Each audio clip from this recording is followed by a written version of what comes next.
वैरागी बने तो जग छूटे, सन्यासी बने तो छूटे तन, महाकाल से प्रेम हो जाए तो छूटे आत्मा के सब बंधन। कि शिव भक्ति और चिड़िया वाली बूढ़ी माँ की कहानी हम आप सभी को सुनाने वाले हैं। दोस्तों, चिड़िया वाली बूढ़ी माँ का मंदिर जो कि गुजरात में स्थित है, यह एक सच्ची कहानी है। दोस्तों, कौन है यह चिड़िया वाली बूढ़ी माँ? क्या है चिड़िया की कहानी? आइए जानते हैं इस कहानी के माध्यम से, इस कथा के माध्यम से। एक बात और दोस्तों, अगर आप यह कहानी सुन रहे हैं तो पूरा सुनिए। इस कथा को आधा अधूरा छोड़कर जाने की गलती मत करिएगा, क्योंकि इस पवित्र कथा को आधा अधूरा छोड़ने से आपको पाप भी लग सकता है। इसीलिए इस कथा को पूरा सुनिए। आप शिव भक्त हैं तो भोलेनाथ का अनादर ना करें। इससे पहले कि हम कहानी को शुरू करें, आप हमारे चैनल को सब्सक्राइब कर लीजिए, लाइक करिए, शेयर करिए और अच्छे कमेंट किया करिए। दोस्तों, विश्व प्रसिद्ध बनारस के विश्वनाथ मंदिर काशी विश्वनाथ का दर्शन कराते हुए हम इस कहानी को शुरू करते हैं। प्रीति करो महादेव से, मत मांगो फल दाम, तज कर फल की कामना, करिए भक्ति निष्काम। एक गौरैया पक्षी का जोड़ा एक बड़े से शिव मंदिर में उसके पास स्थित पेड़ पे रहा करती थी, और उस शिव मंदिर में जब भी पूजा पाठ सुबह शाम जब भी आरती होती तब वो दोनों पक्षी, वो दोनों चिड़िया उस मंदिर में आते और भगवान शिव का आराधना करने लगते और घंटों घंटों बैठे महादेव की भक्ति में लीन रहते।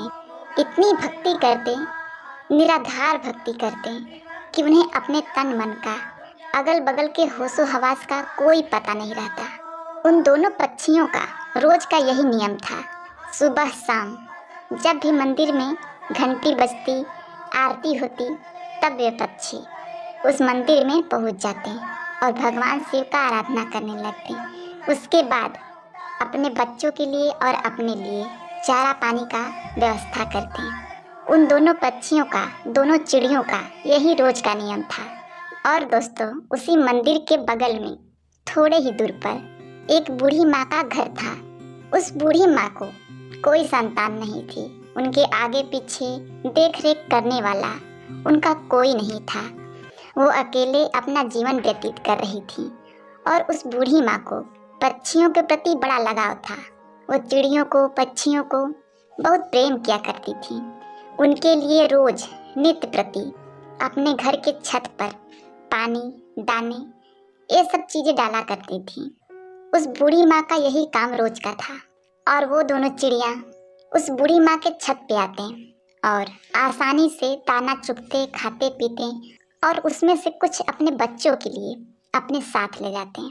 इसी तरह उनका जीवन व्यतीत हो रहा था। उस बूढ़ी माँ के कारण उन चिड़ियों का पेट भर रहा था और साथ ही वो आराम से निश्चिंत भगवान शिव का आराधना कर पा रहे थे। अब इसी तरह दिन गुजर रहे थे। एक दिन की बात है, वो बूढ़ी माँ बीमार हो जाती है। वो अपने बिस्तर पर पड़ जाती हैं। उनका बहू बेटा तो कोई था नहीं कि उनका उपचार करता, उन्हें दवाई वगैरह लाता। अब बूढ़ी माँ बिना दवा के, इसी तरह बिना सेवा बिस्तर पर पड़ी रहती। अब वो अपने छत पर दाना पानी नहीं डाल पा रही थी। अब जब वह गौरैया पक्षी उस बूढ़ी माँ के छत पर दाना चुगने के लिए आते तो वहाँ दाना पानी नहीं देखते हैं। तो वो सोचते हैं कि बूढ़ी माँ कहाँ चली गई, दाना पानी क्यों नहीं डाल रही हैं। इसी तरह 2 दिन बीतते हैं, 3 दिन बीतते हैं। धीरे धीरे वो बूढ़ी माँ कमज़ोर होने लगती है। बिना दवाई दर्पण के एक दिन उनकी मौत हो जाती है। अब जब वो पक्षी देखते हैं कि बूढ़ी माँ का कोई पता नहीं चल रहा है और छत पर दाने भी नहीं डाला जा रहा, तो वो घबरा जाते हैं। वो बहुत ही परेशान होते हैं और उस बूढ़ी माँ को पूरे गांव में आसपास ढूंढने लगते हैं, खोजने लगते हैं। खोजते खोजते दोनों थक जाते हैं। तो उसमें से जो मादा गौरैया थी, वो अपने पति से कहती है, स्वामी, बूढ़ी माँ का कोई पता नहीं चल रहा है। बूढ़ी माँ कहाँ चली गई? वो हमें दाना पानी दिया करती थी और अन्य पक्षियों का देख रेख किया करती थी। वो कहाँ गई? हमने इतना उन्हें ढूंढा लेकिन वो मिली ही नहीं। अब हम क्या करें? उस गौरैया का पति कहता है कि प्रिय, हमने हर जगह बूढ़ी माँ का तलाश किया, बूढ़ी माँ कहीं नहीं मिली। एक जगह हमने उन्हें नहीं देखा, उनके खुद के घर में। हमें उनके खुद के घर में जाकर देखना चाहिए, शायद वो बीमार तो नहीं। अब यह कहने के बाद वह गौरैया पक्षी बूढ़ी माँ के घर चले जाते हैं और जब अंदर जाके देखते हैं तो बूढ़ी माँ अपने बिस्तर पर लेटी हैं। उनके शरीर में कोई हलचल नहीं, उनके चेहरे पर, उनके बदन पर मक्खियाँ भिनभिना रही थीं। वो पक्षी अपने पंखों के फड़फड़ाहट से उन मक्खियों को हटाते हैं। बूढ़ी माँ को जगाने की कोशिश करते हैं लेकिन उनके शरीर में कोई हलचल नहीं। अब गौरैया का पति कहता है कि प्रिय, बूढ़ी माँ अब इस दुनिया में नहीं रही, उनकी मृत्यु हो चुकी है। यह देखने के बाद दोनों पक्षी बहुत ही निराश, बहुत ही उदास होते हैं। उन्हें बड़ा ही दुख होता है। अब उन्हें दाना चुगने के लिए दूर दूर जाना पड़ता है। अब इसी तरह शाम हो जाती है। शाम को जब मंदिर का घंटा बजता है, आरती होने लगती है भगवान शिव का, तब वो दोनों पक्षी उस मंदिर में पहुंचते हैं और एक पैर पर खड़े होकर भगवान शिव का निराधार भक्ति करने लगते हैं, उनका जप करने लगते हैं। 1 घंटा बीतता है, 2 घंटा बीतता है, इसी तरह बहुत लंबा समय बीत जाता है। इसी तरह बिना खाए पिए लगातार महादेव का भक्ति करते रहते हैं। ऐसे करते करते 1 महीने बीत जाते हैं। उन पक्षियों ने महादेव का भक्ति करना छोड़ा नहीं, महादेव का भक्ति करते रहे। यह चीज़ देख के महादेव भोलेनाथ बड़े ही प्रसन्न होते हैं और उन पक्षियों को दर्शन देते हैं और कहते हैं, हे गौरैया, तुम्हें क्या चाहिए? तुम जो मांगोगी मैं वो दूंगा। मैं तुम्हारी भक्ति से, इस अखंड भक्ति से बड़ा ही प्रसन्न हूँ। छोटी सी जान होते हुए तुमने अपने औकात से बाहर, अपनी क्षमता से बाहर भक्ति किया है, इसलिए मैं बहुत ज़्यादा प्रसन्न हूँ। तुम जो मांगो मैं तुम्हें दूंगा। तब गौरैया ने कहा, हे प्रभु, हमें कुछ नहीं चाहिए, हमें बस एक चीज़ चाहिए। आप हमारी उस बूढ़ी माँ को, उस पुण्य आत्मा को फिर से हमें लौटा दीजिए, उन्हें जीवित कर दीजिए, बस हमें यही चाहिए। भोलेनाथ ने कहा, हे पक्षियों, ये सृष्टि का नियम है, अगर जो मर जाता है वो कैसे जीवित हो सकता है? मैं सृष्टि के चक्र में कैसे बाधा बन सकता हूँ? तुम और कुछ मांग लो। तब उस चिड़िया ने कहा, नहीं भोलेनाथ, हमें कुछ नहीं चाहिए, हमें बस हमारी बूढ़ी माँ चाहिए और कुछ नहीं, आप हमें वापस कर दीजिए। तब भोलेनाथ ने कहा, पक्षियों, अब वह बूढ़ी माँ का शरीर गल चुका है, उसमें से कीड़े निकलने लगे हैं, उनका शरीर छत बिछत हो गया है, मैं उन्हें कैसे जीवित कर सकता हूँ? उनका शरीर ही ठीक से नहीं रहा तो उसमें प्राण कैसे फूंकूं? तब वो दोनों पक्षी, दोनों पति पत्नी हट करने लगते हैं और कहते हैं, प्रभु, आपने हमें वचन दिया था कि तुम जो मांगोगे मैं दूंगा, तो प्रभु आप अपने वचन से पीछे हट रहे हैं। हे भोलेनाथ, आप अपने वचन से फिर नहीं सकते। तब महादेव ने कहा, हे पक्षियों, तुम्हारे हट के आगे मैं विवश हूँ और अपने वचन के आगे। अब इस प्रकार भोलेनाथ ने और उस बूढ़े माँ के छत बिछत शरीर को सही किया, फिर उसमें प्राण फूंक दिए। अब इस प्रकार वह बूढ़ी माँ फिर से जीवित हो गई।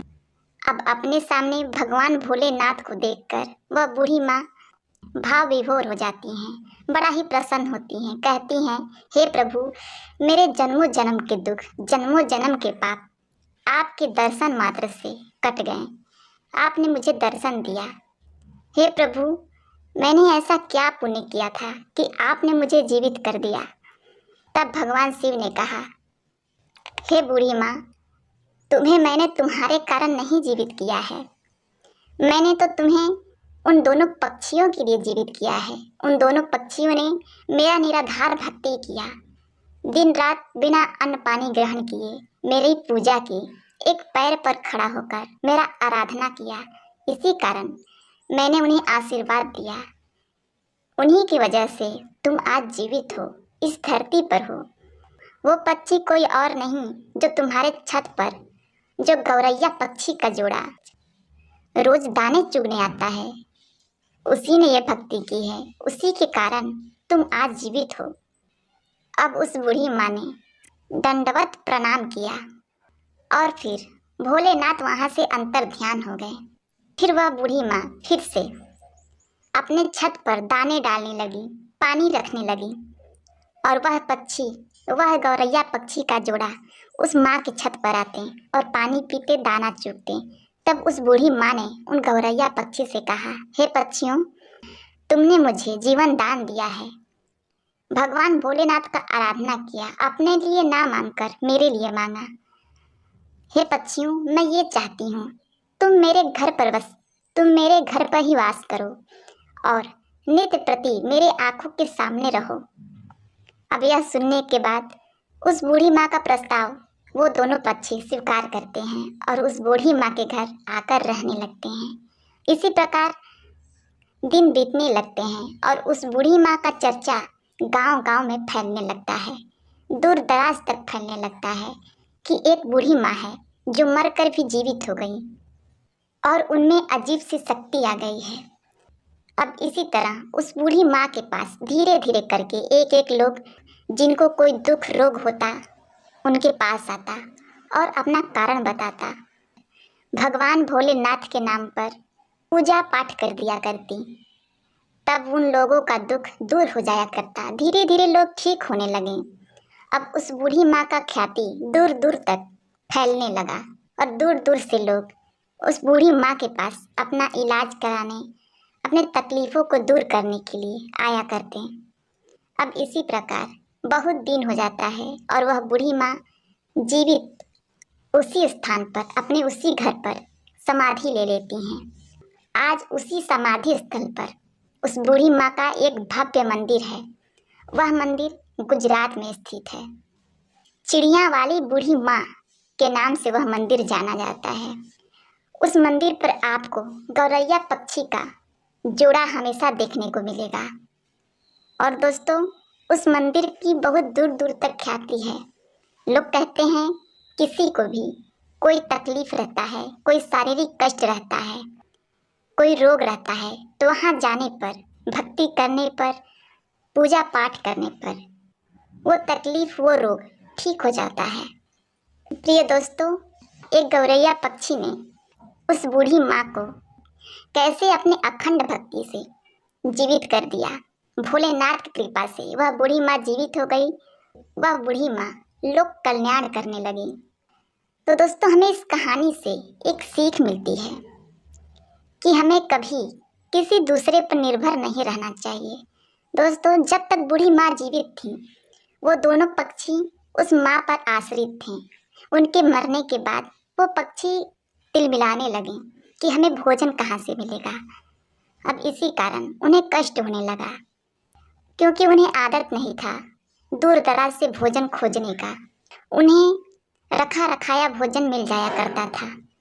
इसीलिए कभी भी कठिन परिस्थिति आने पर हमें अपने आप को तैयार रखना चाहिए। हमें किसी अन्य के भरोसे नहीं रहना चाहिए।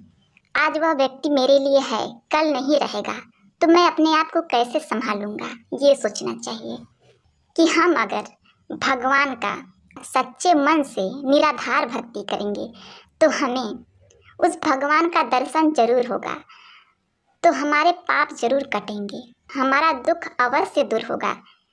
बस जरूरत है तो मन में सच्ची श्रद्धा की, सच्ची भक्ति की, जो उस गौरैया पक्षी ने किया।